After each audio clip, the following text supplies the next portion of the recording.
The back squat is probably the most popular lower body exercise. It's sometimes even referred to as the king of all exercises. Could you get away with only back squatting for the rest of your training career and experience close to, or even maximal leg hypertrophy? Back squat here refers to the high bar back squat, but note much of this video will apply to the low bar back squat and the front squat, as there are way more similarities between these movements than differences. We'll also be mentioning the effect of different squat depths and stance widths throughout the video. Let's first figure out if the back squat is enough for maximizing quadriceps hypertrophy. A study by Fonseca and colleagues gives us an interesting insight. 49 untrained men were split into 5 groups. We won't mention the control group, as they did not train. The 4 groups trained twice per week for 12 weeks. Group 1 performed the back squat only with around 8 reps per set. Group 2 performed a variety of leg exercises, the back squat and leg press from weeks 1 to 4, the back squat and deadlift from weeks 5 to 8, and the back squat, deadlift and lunge from weeks 9 to 12. All exercises were performed with around 8 reps per set. Group 3, like Group 1, performed the back squat only, but they used a variety of rep ranges throughout the 12 weeks. Group 4, like Group 2, performed the same variety of leg exercises, but they used a variety of rep ranges throughout the 12 weeks. I should mention that the back squat was performed on the Smith machine, and to only 90 degrees of knee flexion. This sounds terrible, but it probably isn't actually a big deal. In my free weights vs machine video, I explain why the Smith machine back squat can probably produce similar growth to the back squat. Additionally, research by Kubo and colleagues suggests 140 degree knee flexion squats, so deep squats, produce similar quadriceps hypertrophy to 90 degree knee flexion squats. Returning to the study, cross-sectional area of the vastus lateralis, vastus medialis, rectus femoris, and vastus intermedius was measured before and after the 12 weeks for all groups. The groups that varied their exercises, so groups 2 and 4, experienced statistically significant growth of all quadriceps heads. The groups that only squatted, so groups 1 and 3, did not. Group 1 did not experience statistically significant growth of the vastus medialis and rectus femoris. Group 3 did not experience statistically significant growth of the rectus femoris. Therefore, this study suggests that a variety of leg exercises is likely better for overall quads hypertrophy. If you're not sold on this study because of the Smith machine and 90 degrees of knee flexion, the already mentioned Kubo and colleagues study provides us with further valuable details. They had 17 untrained men perform either back squats with 140 degrees of knee flexion or back squats with 90 degrees of knee flexion. Both groups trained twice per week for 10 weeks. Neither group experienced significant growth of the rectus femoris.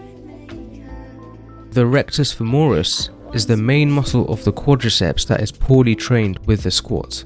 It crosses both the hip and knee joint and is involved in knee extension and hip flexion. During the squat, the rectus femoris actually remains at a fairly constant length throughout the movement and therefore hardly contracts. As shown by Fonseca and colleagues, a variety of leg exercises can help. Also, exercises like the leg extension and reverse Nordic curl have been documented to be quite good at growing the rectus femoris. The hamstring muscles also cross the hip joint and knee joint, although the short head of the biceps femoris is an exception here. The hamstrings extend the hip but also flex the knee. During the squat, the hamstrings, like the rectus femoris, seem to remain at a fairly constant length throughout the movement and therefore hardly contract. Returning to the Kubo and colleagues study, they also measured hamstring growth. Neither the group that squatted with 140 degrees of knee flexion or the group that squatted with 90 degrees of knee flexion experienced significant hamstring hypertrophy. Another study by Bloomquist and colleagues measured hamstring cross-sectional area at multiple regions of the muscle. they had one group squatting to 60 degrees of knee flexion, so very partial squats, and another group squatting to 120 degrees of knee flexion, which are around parallel squats. Overall, there was very minimal increases in cross-sectional area in some regions, and actually a decrease in cross-sectional area in other regions.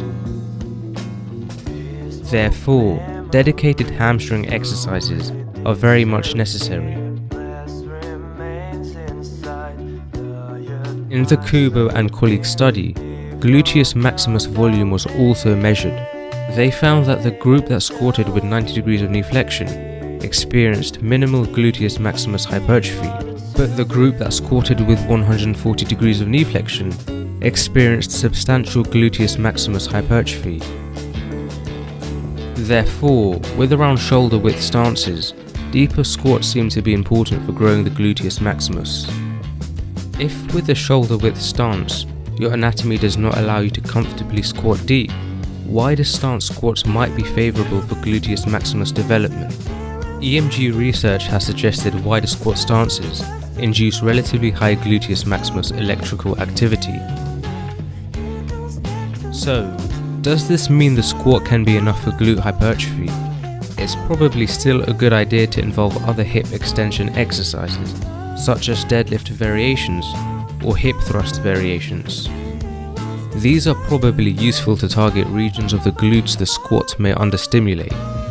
Moreover, the other regions of the glutes we haven't discussed, so the gluteus medius and minimus, are heavily involved in hip abduction. To maximize hypertrophy of these muscles, hip abduction exercises, like a cable hip abduction, is likely necessary. Returning yet again to the Kubo and colleague study, adductor volume was measured too. The group that squatted with 90 degrees of knee flexion experienced minimal growth of this muscle group, whereas the group that squatted with 140 degrees of knee flexion experienced significant growth of this muscle group. The adductor magnus is likely responsible for this. Modelling research suggests that the adductor magnus plays a significant role in hip extension during the squat, especially at deeper depths. However, the squat alone is still probably not enough for overall adductor hypertrophy. Much of the other muscles of the adductors are primarily involved in hip adduction, and so performing something like a cable hip adduction is likely necessary to significantly hypertrophy the overall adductors. Most already intuitively know that squats aren't going to significantly hypertrophy the calves. The calves consist of the gastrocnemius and soleus. Both these muscles are heavily involved in plantar flexion. Therefore, standing and seated calf raises are exercises that will heavily recruit the calves. As a note, seated calf raises are going to be particularly good for the soleus, while standing calf raises are particularly good for the gastrocnemius. To conclude, regardless of the squat variation, it without doubt will be a great exercise for growing a lot of your leg muscles. But at the end of the day, other leg exercises are still necessary to stimulate muscle groups that the squat may understimulate or not target at all.